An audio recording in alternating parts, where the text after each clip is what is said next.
we've got here is a working 3D model of the Roundabout welcoming feature that the subcommittee has been working on for a couple of months now. And due to the quality of our meeting video that we had a couple weeks ago, we decided to do a video shoot of this so people could see what we have here. I'll give some explanation as a detail here for what we have. I tried to do this as close to scale as I could. The height of this is approximately scaled to 3.5 to 4 feet. The diameter of it is approximately 8 feet. So that gives the impression or the idea as to the size of this and its scale. The wispy features that you see here, we really have no idea how tall these would be. I envision these as to be about 8 feet, 7 to 8 feet tall.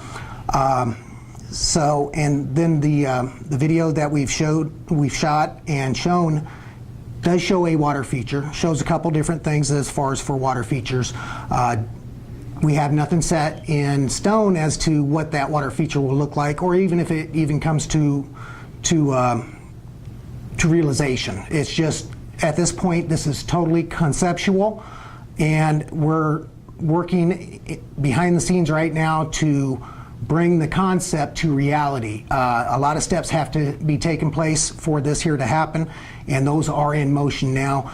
But we wanted to reshoot a video with the pictures of the 3D model so the folks at home and of the city can see what we have or what we are envisioning and what we've worked on.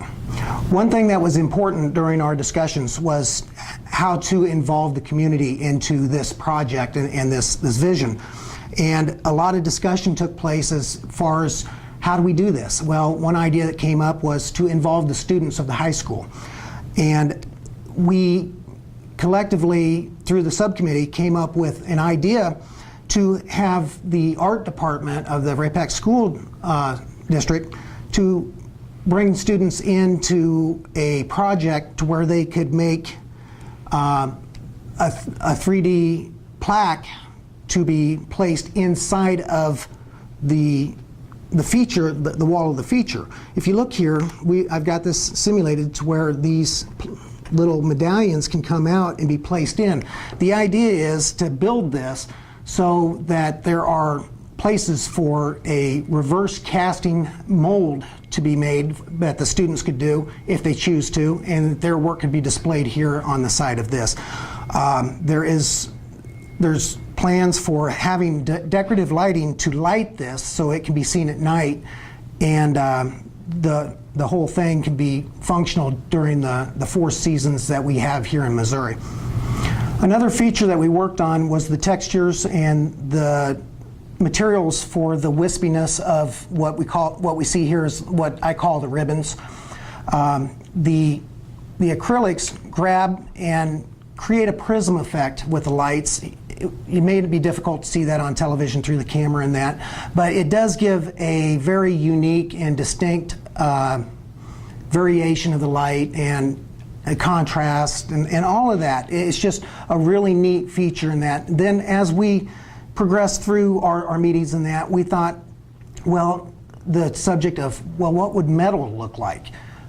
Considering that the medallions would be metal and that. So I made up some wispy ribbons out of steel, and come to find out when I tested that, it gave a really beautiful effect and grasped the colors in different ways that the acrylics did not. So I added that and brought that in for the presentation. Hopefully it does show up on the camera for you to see there. My interpretation of it, or what I see it doing, is it's given a different kind of lighting effect than the acrylics, and it just adds to it, in my opinion. And people that I've spoke with really liked with just the acrylics, but then when they saw it with the metals, they like, wow, that really makes that pop. So I'm showing that here with this.